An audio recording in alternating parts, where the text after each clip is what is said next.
Bonjour à tous et bienvenue pour une nouvelle vidéo Marprod. Alors aujourd'hui, nouvelle vidéo sur l'impression 3D.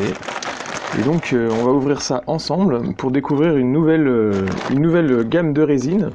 En gros, la petite histoire, c'est que j'avais plus de résine, je suis en monocure à la base, j'ai commencé avec de la monocure pour mon Anycubic Photon, et là j'avais envie de tester une nouvelle résine, et donc j'ai contacté une société, une société française, mais c'est 3D Expert, et qui édite Wanao, donc les résines Wanao.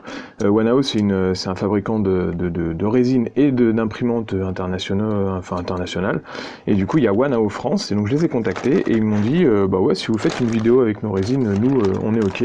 Ils m'ont pas donné de directive particulière, et puis ils ont eu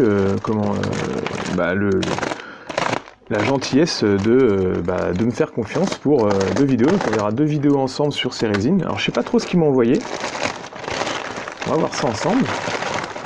Donc on a, c'est bien emballé, on a donc les petites bouteilles qui sont emballées individuellement, hop là,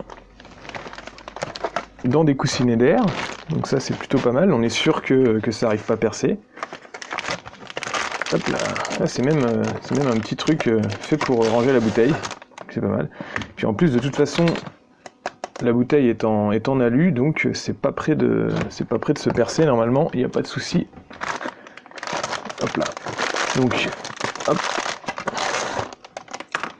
Ouh, j'ai un petit stylo Wanao en cadeau. Et donc au niveau de ça, alors c'est ce qu'on avait parlé par mail, ils m'ont envoyé de la Eason, qui est une résine que j'ai jamais testée, et qui normalement est bio, c'est une bio-résine. Donc elle est censée être bonne pour l'environnement, non, hein, on vous demande pas d'arroser vos plantes avec, mais en tout cas elle est biodégradable, et puis elle garde toutes les caractéristiques d'une résine normale. Elle a une faible odeur, mais en tout cas elle est moins chimique que les résines qu'on peut avoir d'habitude. Donc normalement j'ai une grise et... Alors ça c'est la skin, donc ça doit être un peu couleur peau, et une grey. Donc la grey c'est vraiment pour les figurines, et puis ça c'était pour la tester. Et puis après ce que j'essaierai de faire, je les recontacterai, je sais qu'ils ont une résine qui est lavable à l'eau. Donc ça j'aimerais bien tester, parce que c'est vrai qu'avoir tout le système de nettoyage à côté avec l'alcool isopropylique c'est un peu lourd, donc si on peut les laver directement à l'eau et que c'est pas dangereux pour passer dans les tuyaux et l'environnement, je pense que c'est intéressant. Donc voilà pour ces deux petites open the box là, cette open the box sur cette résine là, et tout de suite on va passer sur l'imprimante pour voir ce que ça donne au niveau du rendu. Normalement c'est une résine donc en tout point similaire aux autres résines que vous avez déjà vues, mais celle-là elle est censée être un tout petit peu plus fine, alors on verra ce que ça donne, et surtout plus facile à l'utilisation, et en plus ça peut également se solidifier aux UV normaux. Donc j'imagine qu'avec, je ne sais pas si vous avez vu, il y a par exemple le site Green Stuff World qui vend des résines alors en tout petite dose, mais qui servent à faire les socles.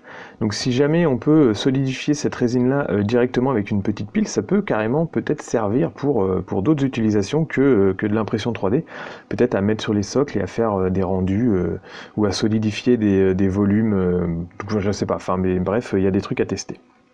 Donc on passe tout de suite sur une impression pour voir ce que ça a donné.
Bon alors hop, Donc comme c'était une petite impression, j'ai pu vous montrer directement la totalité du travail de l'imprimante.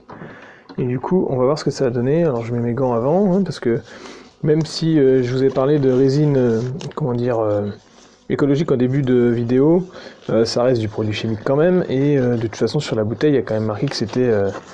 il vaut mieux se protéger, quoi. Donc ça c'est mes pots de lavage. Et donc on est sur... Hop. J'ai fait 2 petites impressions simples. Donc là j'enlève l'excédent. Pour essayer de garder un peu la résine quand même.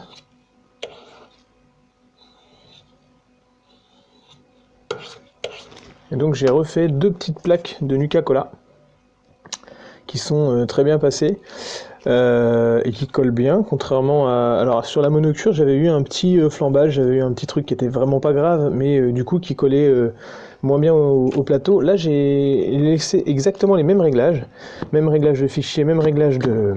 Alors en premier, déjà le premier abord, elle colle vachement mieux quand même que la monocure. Alors je sais pas, je vous dis que c'est vraiment collé au plateau, beaucoup plus que ce que j'ai l'habitude de faire avec la monocure. Le premier ressenti que j'en ai, c'est qu'elle est plus fluide. Elle est plus proche, la monocure 3D rapide, elle est un petit peu pâteuse. Alors que celle-là, on sent une fluidité supérieure. Elle est plus proche du lait, si vous voulez parler comme ça, alors que l'autre, elle est la crème fraîche liquide épaisse, quoi, on va dire. Et donc, je nettoie juste un petit peu les 2 petites plaquettes pour vous en montrer une. Mais je pense que c'est très bien passé.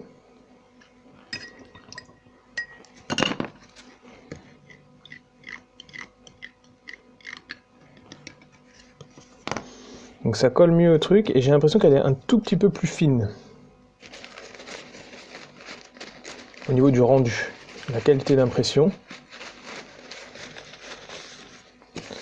La monocure, c'est fait pour faire du prototype rapide, hein. Ici, on est vraiment sur quelque chose de bien sympa. Donc la petite plaque, elle est passée directement. Donc là, elle est encore luisante d'alcool isopropylique. Et puis, on voit en dessous que le truc est vraiment très plat. Et alors moi, j'avais griffé le plateau un petit peu en tout premier, dans les toutes premières vidéos, si vous les avez regardées. Mon plateau avait, enfin, j'avais du mal à ce que certaines impressions collent. C'était peut-être un souci de réglage, mais du coup, j'avais lu qu'on pouvait légèrement poncer le plateau pour que ça accroche mieux. Ce que j'ai fait, et depuis, j'ai presque plus de problème. Je l'ai pas poncé à fond, hein, j'ai vraiment poncé légèrement. Et là, sur l'impression, le dos de l'impression qui collait au plateau, on voit mes rayures de ponçage. Donc ça veut dire que la résine, elle a pris tous les détails, ne serait-ce que du plateau. Donc du coup, ça veut dire qu'elle est quand même vachement fine. Donc on passe tout de suite sur le bureau pour que je vous montre les trucs un peu mieux nettoyés que ça, pour que vous puissiez mieux vous rendre compte. Alors retour sur le plan de travail avec donc les impressions à la résine Eason grise.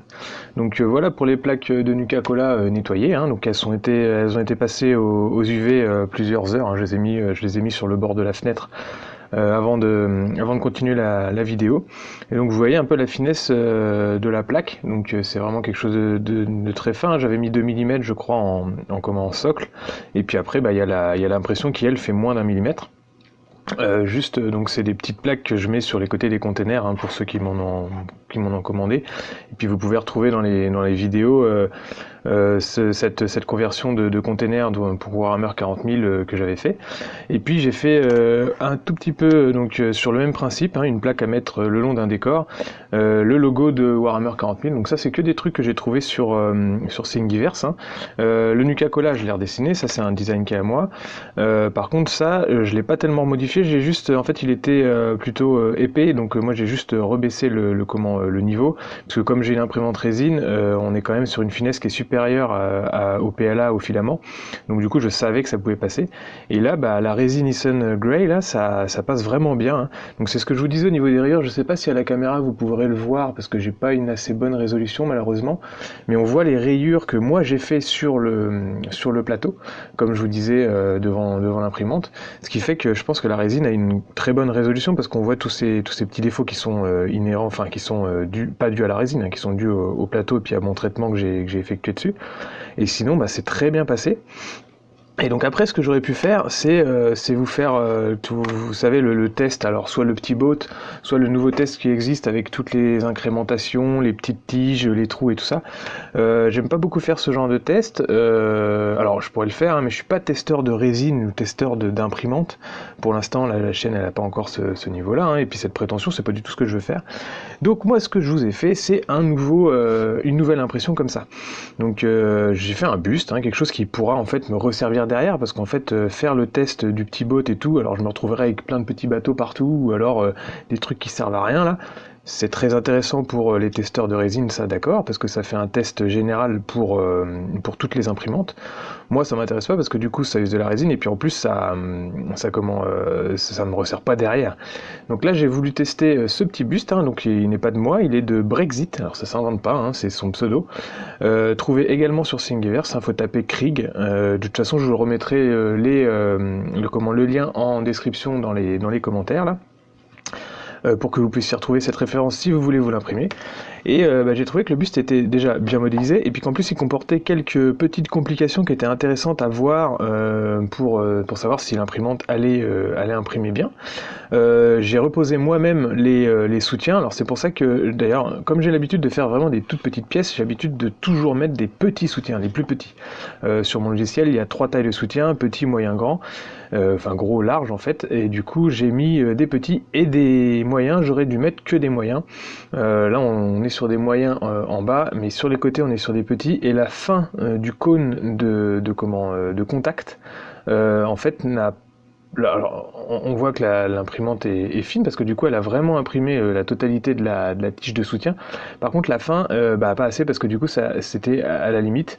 Et donc en fait la tige que j'avais mise moi n'a servi à rien.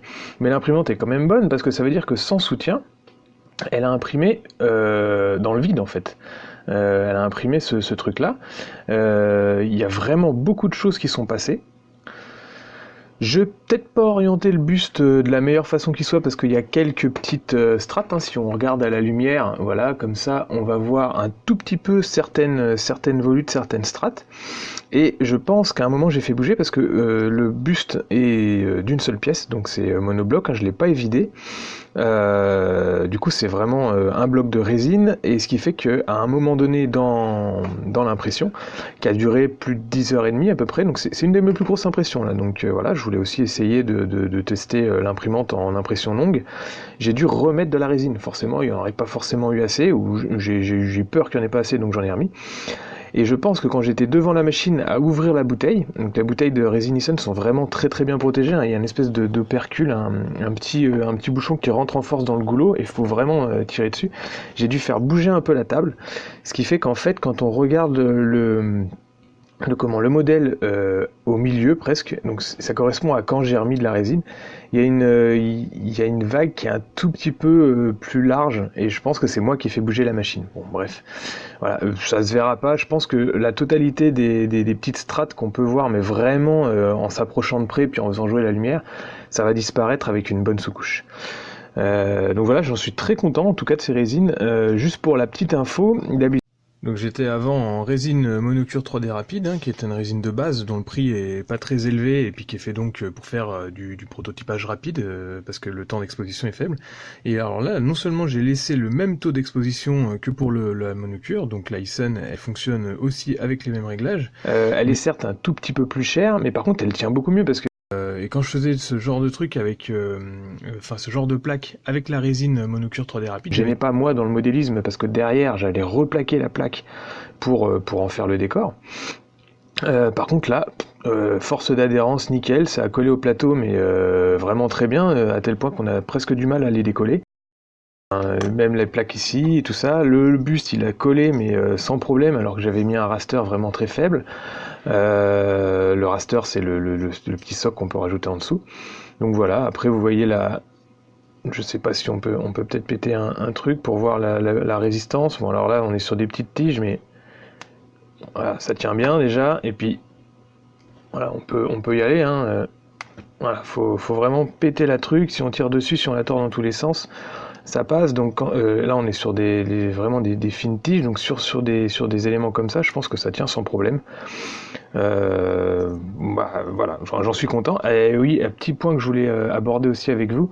Je vous ai dit en début de vidéo que je la sentais beaucoup plus fluide, et du coup ça a un certain avantage parce qu'au début on est un peu surpris, comme on a l'habitude avec des résines qui sont un petit peu, comment dire, épaisses.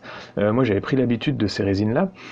Du coup il faut faire attention parce que quand on détache le socle et puis que la figurine est dessus, et bah quand on a les résines épaisses, on a le temps de prendre la spatule pour racler un peu, pour récupérer la résine. Là avec des résines fluides, il faut faire attention parce qu'on a tendance à mettre des gouttes partout, c'est beaucoup plus traître. Par contre, ça a un avantage tout à fait certain, c'est qu'en fait, comme elle est plus fluide, elle se nettoie mais beaucoup plus facilement. Là, sur toutes les petites circonvolutions, les petits creux où il pourrait y avoir de la résine qui, quand elle est un petit peu épaisse, reste, bah là, j'ai fait un bain dans mon alcool isopropylique, un deuxième un peu par-dessus en secouant, et puis après, bah, je l'ai séché en la passant, enfin, je l'ai passé sous l'eau chaude, et puis je l'ai séché au soleil, et il n'y a aucun résidu de traces blanchardes comme ça peut faire si vous avez mal nettoyé. Donc c'est une résine qui se nettoie vraiment très facilement, quoi. Donc j'en suis plutôt content là pour le premier test. Ensuite j'ai une deuxième bouteille à tester qui fera l'office d'une deuxième vidéo. Alors je pense pas que les caractéristiques vont changer, hein. C'est juste la couleur qui a changé. Normalement les résines c'est des bases neutres qui sont ensuite teintées. Donc à mon avis ça sera exactement la même. J'ai une résine rose, enfin chair à tester. Donc je ferai peut-être des modèles un peu plus compliqués pour voir ce que ça peut donner avec toujours la résine Eason, donc dans une seconde vidéo. Et pour ceux qui sont intéressés sur ce buste, donc je vous remets le lien, et moi en fait je l'ai imprimé à cette échelle pour qu'il corresponde à mon buste, donc ça c'est un buste que j'ai sculpté, et que je peux vendre d'ailleurs. Donc celui-là, je pourrais pas le vendre, donc c'est pas la peine de me contacter. Si vous avez une imprimante, vous pouvez vous-même vous l'imprimer, et puis surtout tipser au niveau de son créateur. Donc je rappelle son pseudo qui s'appelle Brexit, donc n'hésitez pas à soutenir les créateurs, hein. C'est un buste qui me fonctionne plutôt bien sur Thingiverse, je crois. Et je l'ai imprimé à la même échelle que mon buste. Lui par contre je peux vous le vendre, donc lui par contre c'est une sculpture manuelle que j'ai ensuite fait mouler, avec un peu d'impression, enfin c'était pas d'impression 3D à l'époque, c'était des découpes laser pour faire par exemple ces petits logos et tout ça. Donc si vous êtes intéressé, je vous remets également le lien de ce buste de commissaire en commentaire, et du coup il ira bien avec le buste de soldat. Je pense qu'on est presque à la même échelle. Voilà. Donc pour ce premier test de la résine Eason, et à bientôt pour d'autres tests matériels. J'ai aussi d'autres types de résines qui vont arriver, donc je pourrai vous montrer tout ça en vidéo. J'espère que ça vous aura plu, n'hésitez pas à partager, à cocher la petite cloche et à vous abonner. A bientôt à tous.